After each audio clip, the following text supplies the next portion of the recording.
चक आवंटन में मनमाना तरीका अपनाने और नियम विरुद्ध चक आवंटित किए जाने के आरोप के साथ आज दर्जनों ग्रामीणों ने कलेक्ट्रेट में प्रदर्शन करते हुए नारेबाजी की।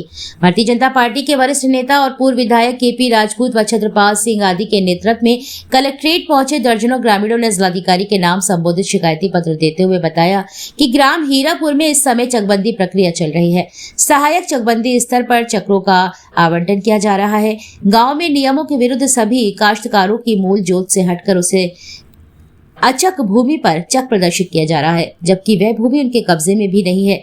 नियम के अनुसार जिन काश्तकारों का मूल जोत है उसे उसी स्थान पर चक दिया जाना चाहिए। जो व्यक्ति जहां पर पूर्व से काबिज चले आ रहे हैं उन्हें भी चक वहीं पर दिया जाना चाहिए, लेकिन सब कुछ बताए जाने के बाद भी सही चक प्रदर्शित नहीं किए जा रहे हैं, जिससे गांव के लोगों में आक्रोश व्याप्त है।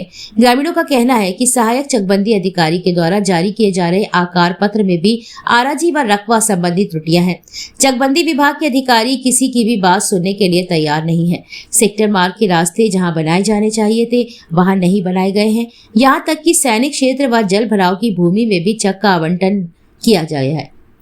यहाँ तक कि सैनिक क्षेत्र व जल भराव की भूमि में भी चक का आवंटन किया गया है। कूपों तथा वृक्षों की मालियत भी सही नहीं लगाई जा रही है और न ही पेड़ों का आकलन किया जा रहा है। शिकायती पत्र में इन संपूर्ण बिंदुओं की जांच कराकर नियम के अनुसार चक आवंटित किए जाने की मांग की गई है।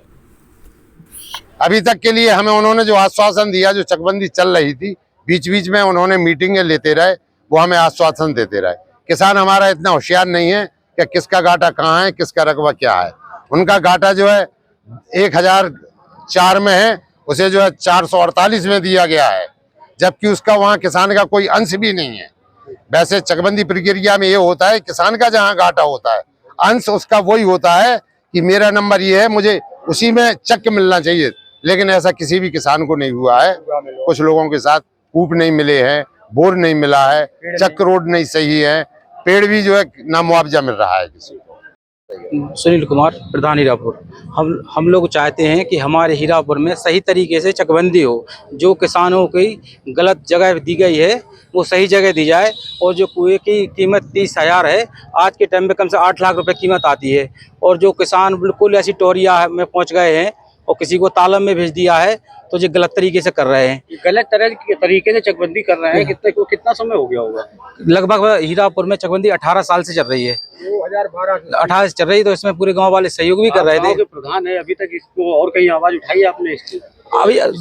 अभी चक्कर क्या है, अभी चक कटे हैं।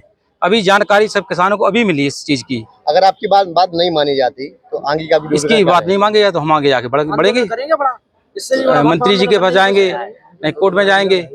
भाई किसान संतुष्ट नहीं है तो हम किसानों के साथ हैं। मेरा नाम राजेंद्र सिंह, पूर्व ब्लॉक प्रमुख, निवासी ग्राम हीरापुर। मेरे ग्राम में 2012 में जो है चकबंदी प्रक्रिया शुरू हुई थी। जब से ठीक चला, ग्राम के लोगों ने अच्छा सहयोग किया, अधिकारियों ने हमें आश्वासन दिया कि हम आपके लिए बढ़िया चक काट के देंगे। अंतिम टाइम जब चक काटने का समय आया तो उन्होंने किसी किसान को ना तो नक्शा बताया गया, ना कुछ, कहीं का चक किसी को जिस घाटे में था उसमें नहीं दिया गया है। किसान मेरा संतुष्ट नहीं है, इसलिए हम चकबंदी को नहीं चाहते हैं, और चाहते हैं तो पहले उसका कच्चा पैमाइश कराया जाए, किसान को जहां चक दिया गया है वहां उसे बैठा ला जाए। हम आपकी उसमें चकबंदी अधिकारियों के हम सहयोग करेंगे। अगर कि ऐसा उन्होंने नहीं किया तो हम चकबंदी बिल्कुल ही नहीं चाहते, हम विरोध करेंगे, और यहाँ से लेके हम लखनऊ तक जाएंगे, उच्च अधिकारियों तक जाएंगे, और शायद हो भी सकता है कि किसानों को आमरण अनशन भी करना पड़े, तो उसके लिए हमारा किसान बिल्कुल तैयार रहे। जी किस मन में आए आज ज्ञापन देने?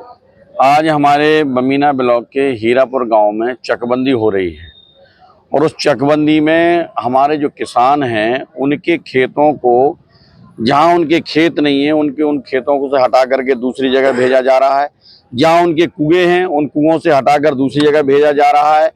बल्कि चकबंदी में पहले कम से कम कच्चा बनाना चाहिए, कच्चा बना करके गांव के लोगों से सहमति लेना चाहिए, उसके बाद लोगों को मूल खेत ने काट करके उनको देना चाहिए। लेकिन जहां उनके नंबर नहीं है वहां उनको भेजा जा रहा है। बल्कि जहां बड़ा उनका नंबर होता है और जहां छोटे छोटे नंबर होते हैं तो बड़े में नंबर में मिला करके उनका चक काटा जाता है। लेकिन वो ऐसा नहीं कर रहा है, जहां उनके छोटे चक हैं बड़ों को काटा जा रहा है और छोटे की जगह उनको भेजा जा रहा है। ये विरोध है हमारे किसानों का। ऐसे कितने किसान होंगे लगभग इनके साथ? 90% किसान हैं पूरे गांव के। कम से कम 1500 लोग, रात में मीटिंग थी, 1500 लोगों ने, सारे लोगों ने दस्तखत करके उसका विरोध किया। या तो चकबंदी ईमानदारी से हो और या फिर कैंसिल हो। अब आपकी मुख्यमंत्री क्या है? मेरी मांग यही है कि पहले कच्चे चक काटे जाएं, इसमें गांव के लोगों की सहमति ली जाए और अगर उस हिसाब से नहीं काटे जाते तो चकबंदी कैंसिल करी जाए। अगर ये नहीं तो प्रशासन से किसी से अधिकारी से बात हुई अभी आपकी? हाँ, अधिकारी से बात हुई है, ज्ञापन दिया है और अगर नहीं होते तो हम लोग माननीय कृषि मंत्री से ही मिलेंगे और जरूरत पड़ेगी तो माननीय राज्यपाल से ही मिलेंगे। क्या समस्या आ रही है सामने? जी, हमारे यहाँ जो चकबंदी प्रक्रिया चल रही है उसको लगभग 20 वर्ष हो गए हैं और हम सब लोगों ने इतने वर्षों में उस प्रक्रिया को पूर्ण कराने में साथ दिया और चकबंदी के साथ थे। परंतु वर्तमान में जब चक दिए गए और हमसे रुकबंदी ली गई तो लोगों ने अपने हिसाब से रुकबंदी दी जहाँ पे उनका मूल घाटा था, परंतु उन्होंने अपने प्रपत्रों में जो कुएं दिए हैं उनकी मालियत सही नहीं लगाई। जमीन जो 2 फसली थी उसकी मालियत कम है और जो 1 फसली है उसकी मालियत ज़्यादा है। ऐसी उनने गलतियां की हैं। लोगों के पेड़ और कुएं उनके घाटा संख्या में दर्ज नहीं किए हैं, जिस वजह से गांव के किसान हैं जो वो विरोध में उतर आए हैं। अभी तक वो समर्थन में थे, लेकिन हम फिर भी चाहते हैं सरकार से कि अगर इस चकबंदी प्रक्रिया को पूरी तरह पारदर्शी रूप से अंजाम दिया जाए तो गांव के लोग इसके लिए सहमत हैं। क्योंकि चकबंदी प्रक्रिया में अभी भी लोगों को आशा थी कि उनके खेत तक पहुंचने के लिए उनको रास्ता मिलेगी और वो आसानी से अपने खेत तक अलग जा सकेंगे, अपना खेत में बेड़ सकेंगे। लेकिन प्रक्रिया को जिस तरह से अधिकारियों ने भेंट कर दी है, सरकार की जो मंशा थी कि लोग अच्छी तरह से अपनी खेती करें, उनकी इस मंशा को कर्मचारियों अधिकारियों ने बलि चढ़ा दिया है। तो हम चाहते हैं कि ऐसे कर्मचारियों को यहाँ से हटाया जाए और जो ईमानदारी कर्मचारी और अधिकारी हैं उनको यहाँ लाकर चकबंदी प्रक्रिया पूर्ण किया जाए, जिससे कि सब लोग सहमत हों और सब लोग आसानी से और प्रेम से अपने चक प्राप्त करें और सहमति बनाएं। क्या मांगे मुख्य?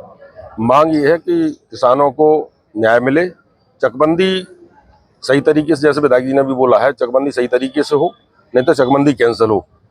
मतलब किसानों को बिल्कुल बर्बाद किया जा रहा। 30,000 रुपये कुएं का लगाया है इस प्रकार से, और जो राशि लगाई जा रही है वो ठीक नहीं है, और बंटवारा जिस प्रकार से खेतों का किया जा रहा है वो भी ठीक नहीं है। पहले सारे किसानों के साथ बैठ के सहमति बनाई जाए। सहमति अगर नहीं बनेगी तो किसी भी सूरत में चकबंदी नहीं होगी। सारे किसान हैं, डीएम साहब से बात करेंगे। डीएम साहब से बात करने के बाद अगर बात नहीं मानी जाएगी तो मुख्यमंत्री तक बात की जाएगी, किसानों को न्याय मिलेगा। हम सब चकबंदी करने जो लोग आए थे उनसे स्थानीय लेवल पे बात करी थी, वो लोग क्या बोल रहे थे? वो क्या है ना कि ग्राम के लोग हैं, जैसे प्रधान जी हैं, गांव के लोगों ने उनसे बात की, लेकिन वो अपने मनमानी तरीके से काम कर रहे हैं, किसी की बात सुनने को तैयार नहीं, अपने मनमाने तरीके से चक्का काट रहे हैं। और जिसमें कई किसानों की तो पूरी बड़े बड़े चक हैं वो भी बर्बाद हो रहे हैं। तो इस प्रकार से अगर होगा तो किसानों की पूरी पुराने समय से जो जिस प्रकार से उन्होंने अपना बनाया है खेतों को, वो सब बर्बाद हो जाएगा और आपस में विवाद होगा, गांव में तमाम प्रकार की समस्या पैदा होंगी और ये हम लोग कतई नहीं होने देंगे। हम हर तरह से किसानों के साथ